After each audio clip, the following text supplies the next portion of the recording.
حضرت شیخ احمد مجدد الفسانی علیہ رحمہ فرماتے ہیں، جو شخص اپنے اوپر 10 چیزوں کو لازم کر لیتا ہے تو لازمی نتیجہ یہ ہوتا ہے کہ وہ متقی بن جاتا ہے۔ وہ 10 چیزیں کون سی ہیں؟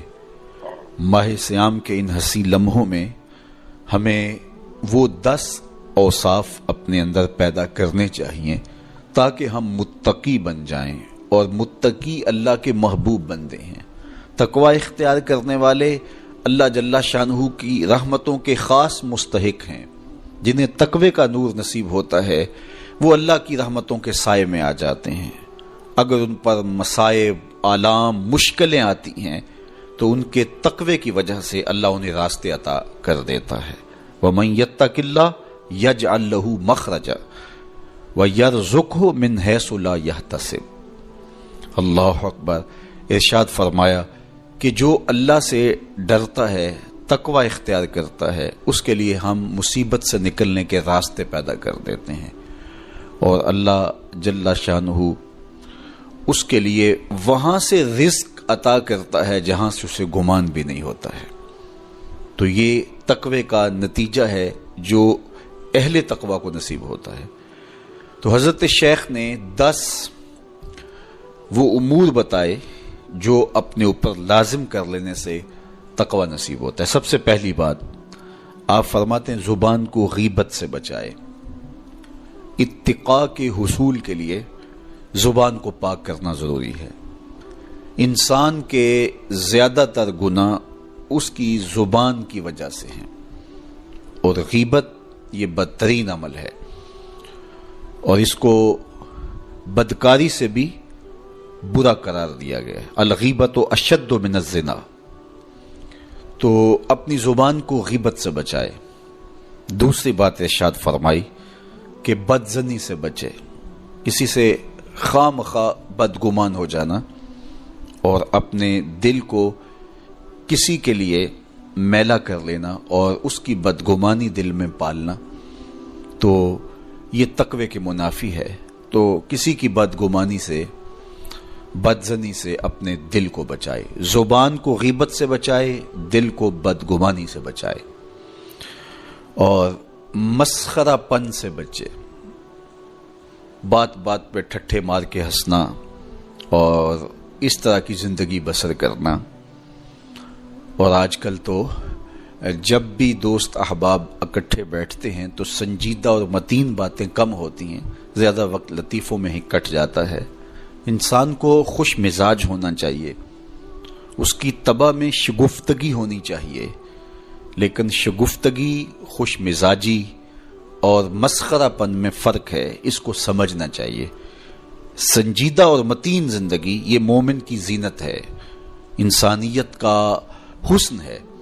اس لیے تقوی کے حصول میں مانع ہے مسخرہ پن۔ اگر کوئی شخص متقی بننا چاہتا ہے تو اس کو سنجیدہ اور متین بننا ہوگا۔ طبیعت کی خوش مزاجی یہ معنی نہیں ہے، لیکن مسخرہ پن اور چیز ہے، اس سے روک دیا گیا۔ چوتھی چیز حضرت شیخ احمد فرماتے ہیں کہ اپنی آنکھ کو حرام سے بچائے۔ اپنی آنکھ کی حفاظت کرنے سے تقوی حاصل ہوتا ہے۔ جب آنکھ خراب ہوتی ہے تو دل خراب ہوتا ہے، جب دل خراب ہوتا ہے تو پھر پورا بدن خراب ہو جاتا ہے۔ اس لیے وہ دروازہ جو کھلا ہے اور اس سے بدی شر اندر اتر رہی ہے، اور پھر اس سے آپ کا سارا نظم ہستی برباد ہو رہا ہے، تو اس دروازے کو بند کریں۔ تو اپنی آنکھ کو حرام سے بند کریں۔ پانچویں چیز ارشاد فرمائی، ہمیشہ سچ بولے۔ جھوٹا شخص کبھی متقی نہیں ہو سکتا۔ اتقاء کے حصول کے لیے اپنے آپ کو سچ کا خوگر بنانا ہوگا۔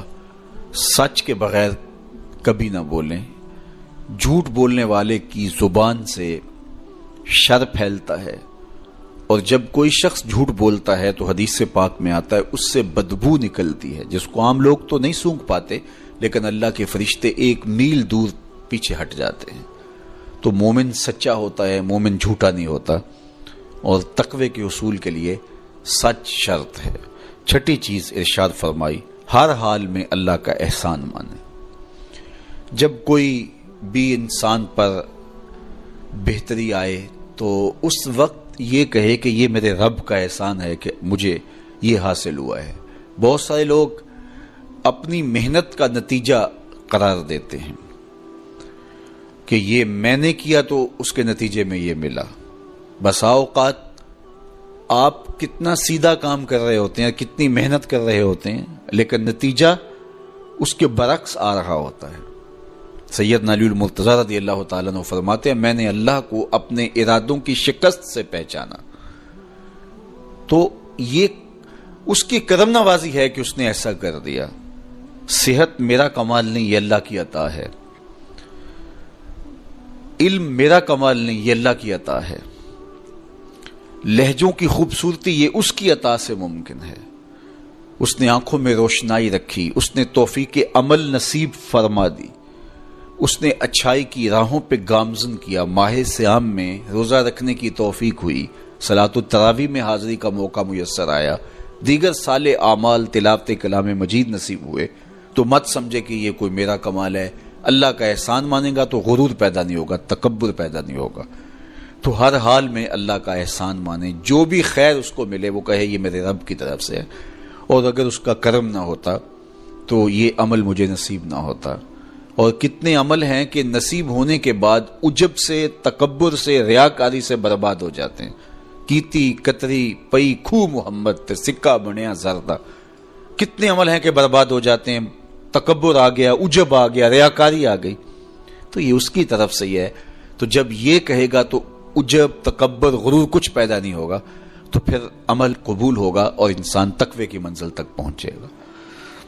ساتویں چیز، اپنا مال راہ حق میں خرچ کرے، ناحق راستے پر ایک درہم بھی خرچ نہ کرے۔ کمایا ہوا مال راہ حق میں خرچ کرنے سے اتقاء کی دولت نصیب ہوتی ہے۔ اللہ قیامت کے دن بندے کے قدم اپنے حضور سے ہٹنے نہیں دے گا جب تک اس سے 3 سوال نہیں کر لے گا۔ ان میں سے ایک سوال یہ ہوگا کہ مال کمایا کہاں سے، مال خرچ کہاں کیا۔ جس طرح مال حلال کمانا ضروری ہے، مال کو جائز جگہوں پہ خرچ کرنا بھی ضروری ہے، حق کے راستے پہ خرچ کرنا بھی ضروری ہے۔ اس لیے یہ اپنی طبع کے اندر لازم کر لے کہ کبھی بھی اس کا مال کسی ناجائز اور فضول کام میں خرچ نہ ہو، راہ حق میں اس کا مال لگے۔ 8ویں چیز، نفس کے لیے کبھی بڑائی بلندی نہ چاہے، اس سے طبیعت میں سرکشی آئے گی اور تقوی کے راستے میں یہ عمل مانے ہے۔ اور نمازوں کی حفاظت کرے۔